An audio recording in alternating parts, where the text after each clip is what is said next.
Lord, bigyan mo ko ng maraming blessings. Panginoon, thank you for this brand new day.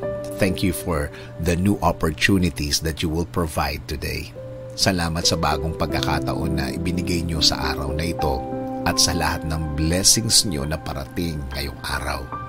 Yes, Lord, kailangan ko po ng blessings niyo sa araw na ito. Kailangan ko po ng pagpapala ninyo para sa aking buhay. Alam ko po na mas magiging magaan ang araw ko ngayon, Panginoon. Bigyan niyo din po ako ng blessings of protection. Protektahan niyo po ako sa mga taong may mga balak na masama sa akin. Huwag niyo pong hayaan na maging tagumpay sila sa kanilang mga binabalak.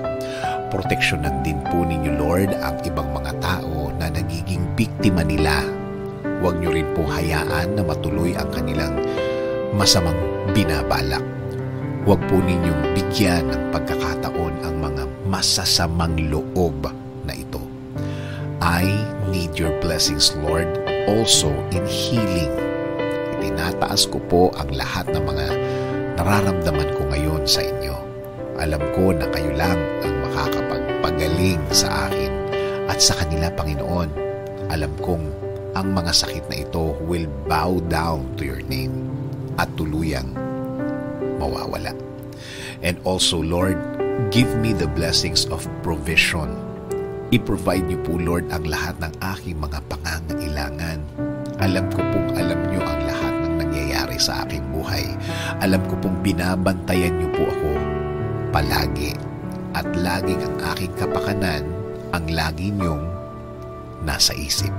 Patuloy po akong kakapit at maniniwala sa inyo, Lord.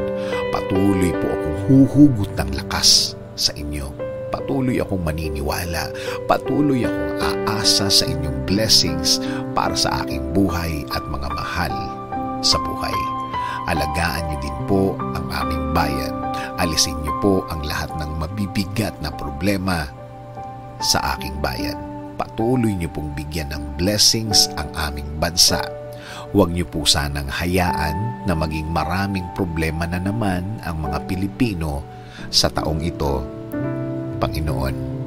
Salamat sa inyong pagmamahal sa amin at patuloy na pag-aalaga, patuloy na pagbibigay at patuloy sa pagbibigay ng guidance sa aming bayan. Kailangan po namin ang inyong direksyon para sa aming buhay, Panginoon. In Jesus' name we pray. Amen.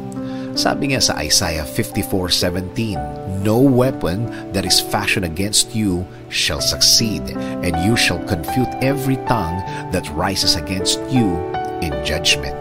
This is the heritage of the servants of the Lord, and their vindication from me, declares the Lord."